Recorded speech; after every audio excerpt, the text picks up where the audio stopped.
Bien, queridos, una alegría poder seguir con ustedes, poder estar y continuar con la palabra, por supuesto, aprendiendo de ella, sabiendo lo que tenemos que hacer al entender quién es Dios.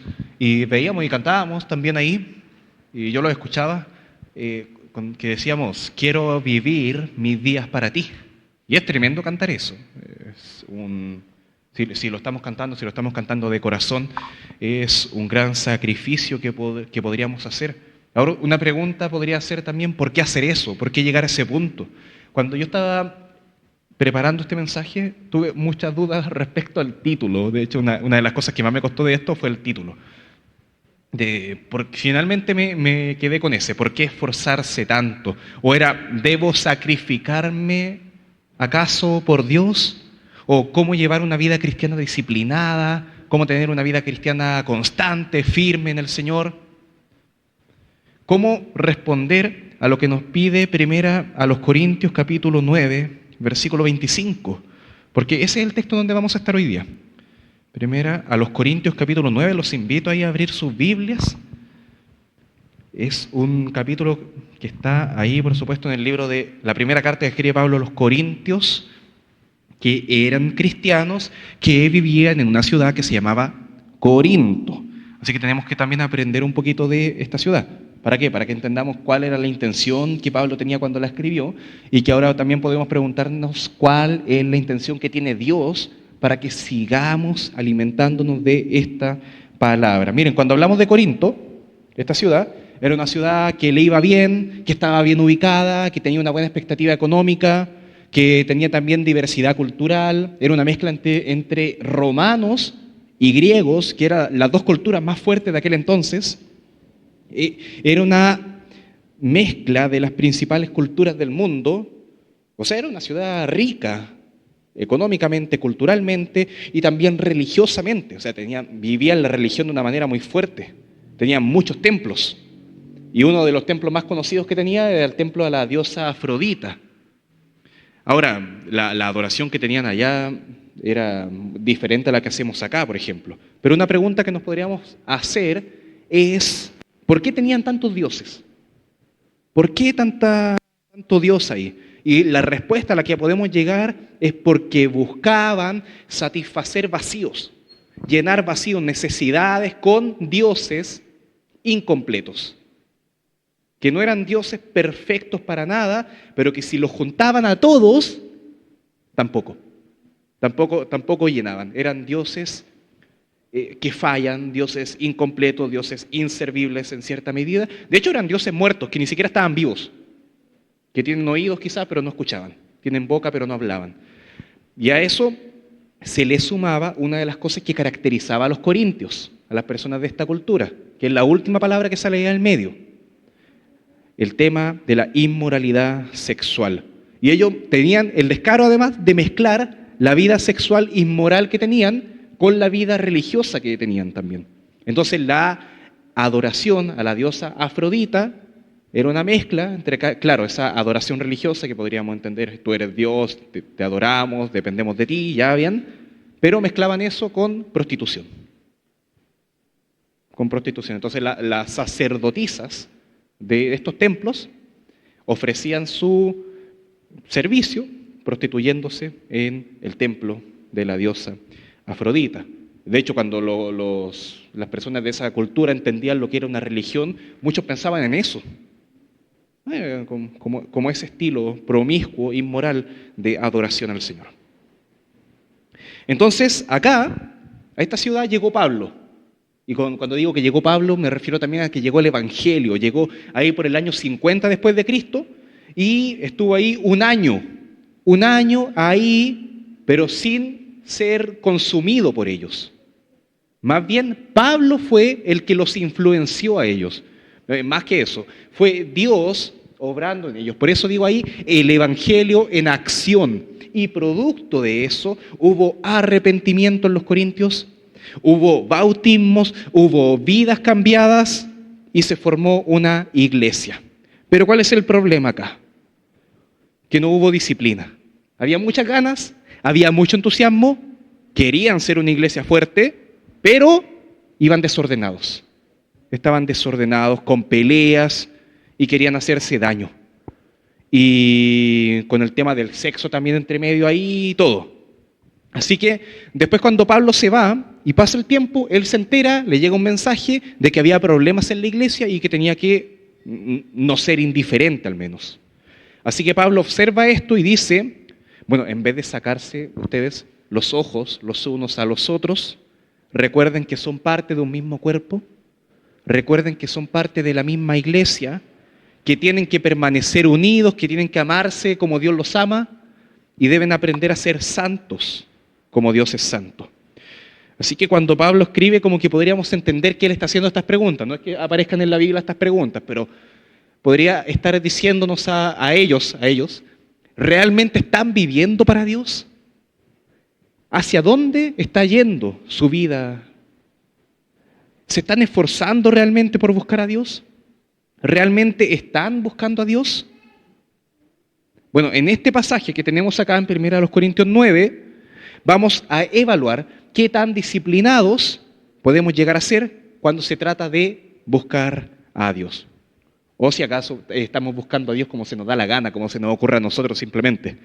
Así que quiero que leamos acá, 1 Corintios 9, versículos 24 y 27. Vamos a ver ahora cómo Dios nos habla a nosotros.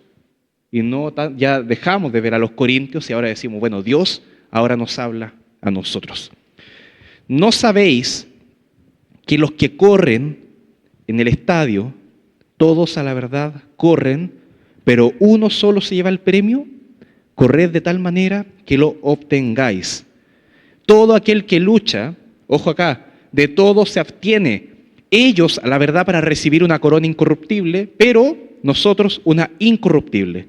Así que yo de esta manera corro, no como a la aventura, así como esta manera desordenada, como se me ocurre a mí simplemente, de esta manera peleo, no como quien golpea al aire, sino que golpeo mi cuerpo y lo pongo en servidumbre, no sea que habiendo sido heraldo, como juez, árbitro, para otros, yo mismo venga a ser eliminado. Oramos. Padre, queremos dejar esta enseñanza en tus manos, que sea tu Santo Espíritu, guiándonos, Señor, para estar concentrados, para estar, Señor, en esta actitud de delante de tu presencia, con temor, con todo lo que amerita, Señor, estar delante tuyo, tu santidad, Señor, y escuchar ahora, atentamente. Úsame a mí, Señor, que sean tus palabras, que pueda enseñar esto con amor, con paciencia, con gozo y con pasión, y que también mis hermanos acá lo puedan escuchar con gozo, viendo y observando tu voluntad. Oramos en nombre de Jesús. Amén. Bien. Ahí seguía el texto, bien. Si nosotros vamos a vivir la vida cristiana, tenemos que aprender a manejarnos en esta vida. Entonces, si yo quisiera resumir todo este pasaje, podría dejarlo así. Si vamos a vivir la vida cristiana, tenemos que aprender a manejarnos en esta vida. Cuando entendamos lo que es bueno, lo vamos a seguir. Cuando entendamos lo que es malo, a abandonarlo. Y se compara acá la vida cristiana con la carrera de un atleta, un deportista, que tiene que correr rápido, no cansarse. Y está en plena carrera, y cuando está en plena carrera, no se rinde. Ni se desconcentra, está ahí, estoy en el partido, estoy en la carrera, estoy acá en la lucha. Se compara a la vida cristiana con la preparación de un luchador, que el luchador tuvo que abandonar placeres para mejorar su rendimiento. Esfuerzo, autodisciplina, enfoque, tener una meta clara. De hecho, Pablo, antes de escribir este pasaje, había dicho que él había renunciado a cosas que le correspondían, como esto de recibir un sustento, un dinero de parte de otros hermanos para mantenerse, sustentarse, no tener que trabajar y dedicarse al Evangelio. Pero él, por amor a los corintios que lo estaban poniendo en duda, dijo, no, ya me abstengo de esto. Y estaba renunciando a lo que le correspondía, se puso a trabajar por amor a ellos. Entonces él sacrificó eso. La pregunta ahora puede ser, ¿qué vas a sacrificar tú? ¿Qué voy a sacrificar yo? ¿Qué estás tú dispuesto a abandonar? ¿Qué vas a sacrificar tú? Entonces, miren, nos vamos a centrar en el versículo 25 del capítulo 9, y de hecho nos vamos a centrar en esa frase solamente, y podría decir más, nos vamos a centrar en la palabra lucha. Ahí, ese término lucha, de pelea, significa esforzarse intensamente o luchar con gran entrega. De hecho, la palabra ahí que aparece abajito en griego, esas letras raras dicen agonizomai, que se parece a la palabra agonía. Entonces podría decir como luchar hasta quedar agónico, que ya sientes que el corazón te va a explotar, que ya sientes que las piernas no te responden, que ya sientes que todo va en contra tuyo, que la pendiente es demasiada, que el clima no te favorece, todo mal, pero sigues ahí. La pregunta es, ¿tu vida cristiana se asemeja a una lucha? Y se entiende, el ejemplo es este, una competencia deportiva. Ahí va. ¿Cuál es el grado? Pregunta para todos acá. ¿Cuál es el grado de esfuerzo de un futbolista? Mira, acá Pablito es como lo más cercano a un profesional ahí. Así que, ¿cuál sería el grado de esfuerzo que Pablito tendría en un partido contra mí, ahí en la cancha? Seca, eso sí, porque ahora sería imposible jugar, así que no, tranquilo. Probablemente el esfuerzo no sería tanto. Yo soy malísimo para eso. Ahora, ¿cuál es el grado de Pablito, supongamos los 20 y tantos, jugando la final del Mundial? En los últimos 10 minutos. Sería diferente, ¿eh? No estaría relajado, no estaría jugando conmigo, ahí viendo el celular, ahí pensando en otra... No, concentrado, full, y si el corazón le va a explotar, va a seguir jugando. Miren, yo antes, hace como un poquito más de 10 años, yo entrenaba taekwondo. Hace mucho tiempo, así que ahora no sirvo mucho para eso. Pero, ¿cuál era el grado de compromiso mío con mi dieta y con lo que yo comía, con lo que yo bebía cuando no estaba de vacaciones, por ejemplo, o cuando no había torneo, nada? Yo me relajaba. Me comía una pizza, tomaba bebida, listo. Estaba dispuesto a abstenerme de comer algo rico, a no repetirme el plato porque iba a quedar así como, "Ay, no me puedo ni mover". No, para nada, yo comía, bebía lo que se me daba la gana. Ahora, ¿cuál es el grado de compromiso? ¿Cuál era el grado de compromiso con mi dieta cuando había torneo? O incluso aún, cuando me tenía que pesar. Porque yo tenía un problema ahí, que en el taekwondo había una categoría que era como de 72 kilos, no, de 68 kilos hasta 82. Y yo pesaba 72, entonces yo estaba como entre los más flaquitos y más pequeños también de mi categoría, y siempre me tocaba pelear con algunos que pegaban muy fuerte y eran más altos que yo. Entonces yo soñaba con bajar de categoría y una vez lo logré, pero tuve que abstenerme de muchas cosas que no podía comer, de muchas cosas que no podía tomar. Estuve antes de pesarme sin tomar nada, estaba deshidratado, mal. Me tuve que abstener de muchas cosas para llegar a eso. Ahora, eso no fue sabio. ¿Por qué? Porque después me tocó el torneo y peleé con alguien que era más bajito que yo, más delgado que yo, que pegaba mucho más despacio que yo, y era rapidísimo, y me hizo todos los puntos rapidísimo, y yo no me di cuenta, habían pasado menos de un minuto y ya me había eliminado. Entonces, bueno, no fue lo más sabio, pero sí es la idea de eso, me tuve que abstener de cosas. Y los deportistas que sí son buenos para eso, lo saben mucho mejor que yo. Ahora, la pregunta es esta. Con el taekwondo, con el fútbol, con lo que sea, ¿Dios es más importante que esa medalla, que esa copa, que eso que te está llevando a hacer ese sacrificio? Esa es la pregunta clave. Y no la respondamos tan rápido, porque si creemos que Dios existe y que Dios es Dios y Dios es digno de adoración, por supuesto que Dios es más importante que una medalla, obvio. Pero nuestros hechos a veces demuestran lo contrario. Quizá el ejemplo deportivo no te llega para nada. Mira, te pregunto, ¿cuántas horas estás dispuesto? Acá hay varias preguntas. ¿Cuántas horas estás dispuesta a estudiar para un examen del colegio o de la universidad? y no dormir y no juntarte con amigos? ¿Cuánto sacrificio estás dispuesto a cansarte en tu trabajo para que te paguen a fin de mes y recibir ese cheque? ¿Cuánto estás dispuesto a sacrificar por tu novio, por tu novia? ¿Cuántas horas estás dispuesto a quedarte despierto para ver una serie o para jugar videojuegos? Sacrificios. ¿Qué tanto eres capaz de concentrarte, disciplinarte para aprender a tocar un instrumento musical? ¿Cuánto estás dispuesto a pagar de dinero para ver a tu banda favorita, a tu cantante favorito? La pregunta es, ¿Dios es más importante que estas cosas? La respuesta obvia es sí. Obvio, Dios es más importante que un videojuego. Dios es más importante que Instagram. Pero el tema es, con los hechos, ¿cómo lo demostramos? ¿Cuánto estás dispuesto a sacrificar por Dios? Ahora uno podría decir, ya, pero hablemos de sacrificio. Si Jesucristo, Él es el que se sacrificó por mí, Él es el que lo dio todo por mí, y la obra es de Dios, y toda la gloria es para Dios, el reconocimiento es de Dios, y la salvación no es por obras, entonces, ¿cuál es el papel de mi sacrificio? ¿Qué rol viene a cumplir? Si Cristo es el que murió en la cruz. Entonces, ¿por qué tengo yo acaso que completar eso? Si Jesús ya hizo toda la obra, ¿por qué ahora yo me tengo que sacrificar? ¿Para qué? La idea es como, en este caso, hacernos dudar a nosotros mismos de por qué lo estamos haciendo. Miren, veámoslo de esta forma. El hombre que está enamorado de una mujer hace sacrificios por ella. O viceversa, la mujer que está enamorada de un hombre. Pero me pongo el ejemplo de hombre porque yo soy hombre y me sale más fácil decirlo.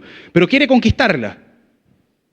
Pero ¿qué pasa? Finalmente Dios hace que ella se enamore de él y Dios obra acá los sentimientos en la voluntad de esta mujer para que se enamore también de él. Y nota esto, que entre 18 millones y medio de chilenos que hay según el último censo, que hay acá, hay 2 personas que se gustan mutuamente, entre 18 millones y medio. O sea, estadísticamente eso es una locura. Y Dios los unió. Y la Biblia entonces dice, lo que Dios unió, no lo separa el hombre, no Cupido, no cualquier otra cosa. No, lo que Dios unió, ahí en Mateo 19, versículo 6. Ahora, ¿qué pasa? Ella, esa mujer que está ahí, se enamoró de él. La pregunta es, ¿ese hombre deja de hacer sacrificios por ella, acaso? ¿Listo? ¿Ya está todo listo? Para nada. Ahora, supongamos que se casan. Se casaron, listo. ¿Ahora dejan de buscarse mutuamente? ¿Dejan de hacer sacrificios el uno por el otro? Ustedes son, los jóvenes de acá son solteros. Tienen todo eso en común. Entonces quizás esto lo ven como algo lejano, pero de alguna forma yo creo que el 100% se proyectará a que quizá un día se van a casar. Entonces pregúntense, cuando se casen, ¿van a dejar de sacrificarse por la otra persona? ¿Van a dejar de hacer sacrificios el uno por el otro? No debiese pasar, no debiese pasar. Pero pasa que se acostumbran. Y pasa que hay un sentir de proyecto terminado. De que ya me casé, ya está todo listo. Ya no se hacen regalos, ya no salen, ya no se dicen cosas lindas, porque saben que la otra persona va a seguir ahí cuando llegue del trabajo, y va a estar ahí cuando me despierte, y va a seguir todo siempre, y está asegurado porque sí, ya estoy casado, proyecto terminado, listo, lo unió Dios, no se debe separar, es indivorciable. Fantástico, me relajo, y me importa un pepino, como dice Stranchini, 3 pepinos, cómo se sienta la otra persona. No debiese pasar eso. No debiese pasar, es horrible, tenemos que evitarlo, pero me pasa más de lo que creen. Y luego, ese matrimonio puede caer en infidelidades, agresiones, en abandono, porque simplemente se descuidó del sacrificio que tenía que hacer por la otra persona. Y la Biblia dice que por la dureza del corazón del hombre, Dios permitió que existiese el divorcio bajo ciertas circunstancias. Bueno, pero ese es otro tema. Entonces, si las personas son inteligentes, ¿qué pasa con ellos? Si son inteligentes, ellos reavivan su matrimonio. ¿Pero por qué? ¿Cuál es la razón que los movió a eso tan lindo de reavivar su matrimonio? El miedo, el temor al divorcio. El miedo a quedarse solos. Y me sacrifiqué por ella para casarme con ella y luego me sacrifico mediocremente simplemente para no caer en el divorcio. Pero en fin, miren, con nuestra relación con Dios ocurre algo parecido a eso. Entonces, ¿qué pasa acá? Jesús es el que hace todo el sacrificio. Eso ya lo había dicho y lo digo cada domingo. Nosotros, ¿qué es lo que hacemos ahí? Contemplamos, estamos parados ahí viendo eso, viendo esa obra hermosa, la belleza del Evangelio, nos gozamos, nos alegramos, disfrutamos de los beneficios de la salvación y Dios nos une con Él por medio de la sangre derramada con Cristo. Todos somos comprados mediante la sangre, la redención en Cristo Jesús y el precio pagado es suficiente, está todo saldado, consumado es, gloria a Dios. Es tremendo, esto es el Evangelio. Y comenzamos a dar gracias, comenzamos a adorar a Dios, nos rendimos ante Él y se da esta relación hermosa de, ¿tú me amas? Yo te amo. Tú te sacrificaste por mí, ahora yo me rindo a ti, yo me sacrifico por ti. Pero tristemente ocurre mucho que caemos en este síndrome de proyecto terminado. Cristo ya hizo todo. Y sabemos que la salvación no se pierde. Romanos 8 dice que para los que están en Cristo Jesús ya no hay condenación, que nada ni nadie nos puede separar de Él. Entonces, ¿qué pasa ahí? Como que no existe esta idea de yo voy a sacrificarme, voy a seguir sacrificándome por temor, por miedo a perder la salvación. Imagina, la motivación para hacer tu sacrificio, tu vida cristiana, tu entrega diaria a Dios, lo que estás dispuesto a hacer, que estás dispuesto a que otros se burlen de ti por temor a perder la salvación. Aunque la verdad es que ese temor, nosotros no enseñamos que la salvación se pierde, porque la Biblia no enseña eso simplemente. Pero reemplazamos, quizás piadosamente, esa idea con esta idea de que en verdad yo nunca he sido salvo. Si no demuestras una vida cristiana, puede que sea porque en verdad no eres salvo. Y quizás te has estado engañando todo este tiempo. Y entonces comienzo yo a tener una vida cristiana más sólida, aparentemente, por miedo a llegar a pensar yo mismo que verdaderamente no soy un hijo de Dios. Y mi motivación es, voy a seguir sacrificándome para calmar mi conciencia. Me mantengo a raya ahí. No sé nadar bien, pero tampoco me hundo. Estoy ahí, en esa vida. Y sirvo en la iglesia, y asisto regularmente, y vengo acá a los jóvenes para calmar mi conciencia. No es que nunca haya sido hijo de Dios, tampoco voy a perder la salvación, porque la Biblia no enseña eso. Bien, el tema es lo que sale ahí abajito. ¿Cuál fue mi motivación para hacer todos esos sacrificios?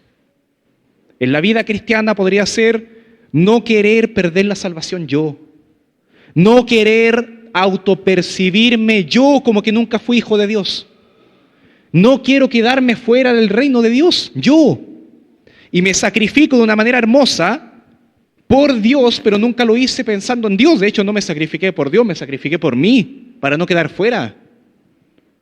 Siempre estuve pensando en mí, yo no quedarme solo, yo no perder, yo. La pregunta es esta: el hijo que ama verdaderamente a Dios tiene que... Me están llegando ahí unos WhatsApp. El hijo que ama verdaderamente a Dios tiene que hacer todo este ejercicio mental. Es necesario que haga todo este ejercicio mental de voy a perder mi salvación, o tengo miedo de darme cuenta de que nunca he sido salvo, nunca he sido cristiano. No. No lo tienen que estar obligando a buscar a Dios. No lo tienen que estar obligando a ir a la iglesia. O sea, viene feliz. Está enamorado, ama a Dios. No hay que tener que estarlo obligando a que se sacrifique por temor a lo que el pastor va a pensar. No, lo hace feliz. Miren, quiero que entendamos brevemente otra carta de Pablo, que es la carta que escribe Pablo a los romanos. Los primeros 11 capítulos, para que entendamos la estructura de la carta a los romanos, tiene 16 capítulos. Los primeros 11 capítulos muestran lo que Dios hace. De hecho, indicaciones como imperativo de tú tienes que hacer esto, se ven muy poco, casi nada en esa primera parte.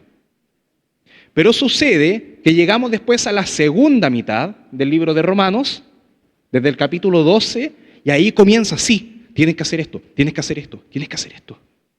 En respuesta, primeramente, a lo que pasó en los primeros 11 capítulos. Primeros 11 capítulos, hasta Romanos 11:32, el Señor está mostrando lo que Él hizo.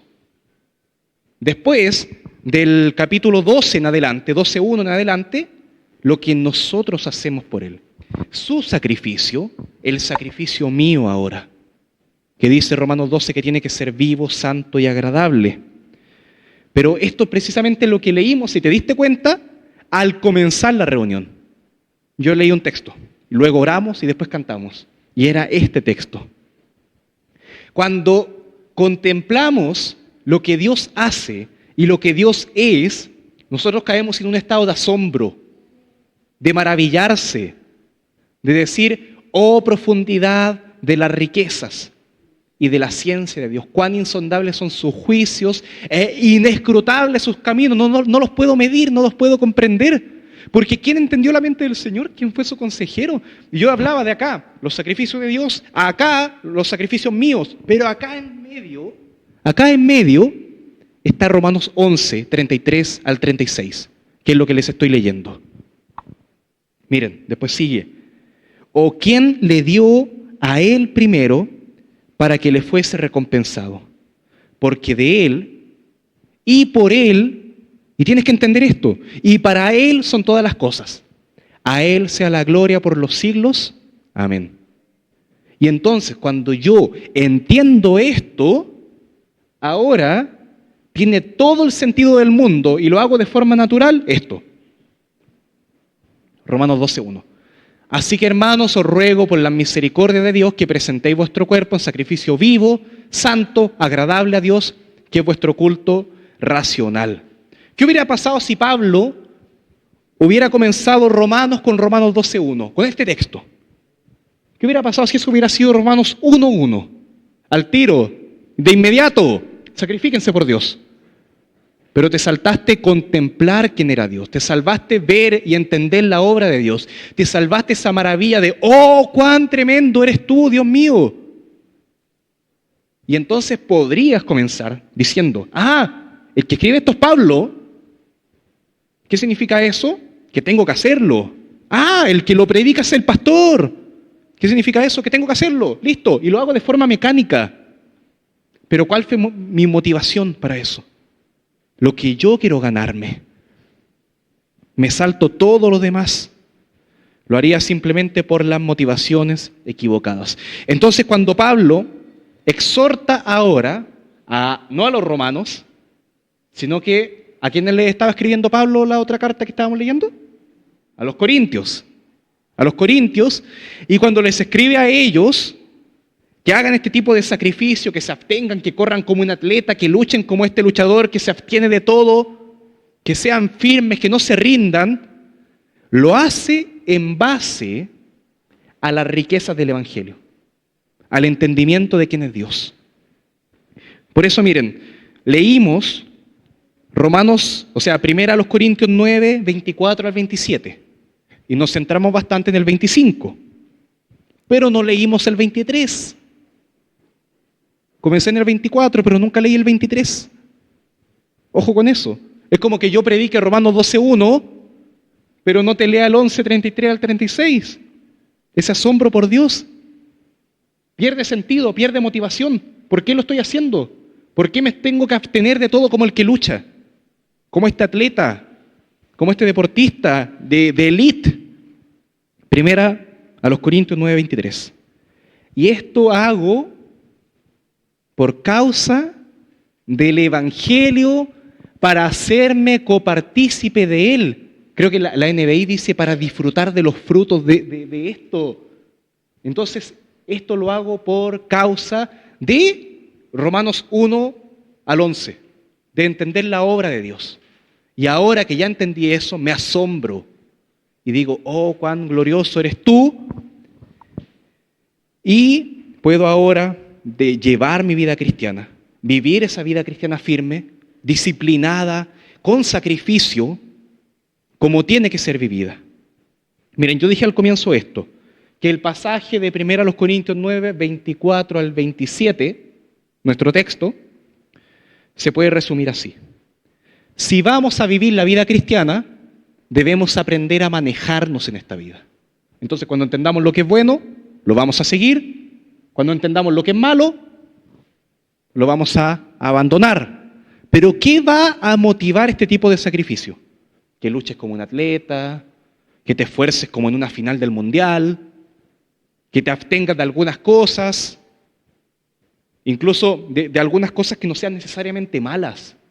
Si escuchaste los devocionales en la semana, te darás cuenta que el pastor Nicolás Tranchini hablaba mucho de el ayuno, de abstenerte de comer, o claro, se puede aplicar a muchas otras cosas, redes sociales, amistades tóxicas, pero la principal aplicación y la más bíblica es abstenerse de comer. ¿Para qué?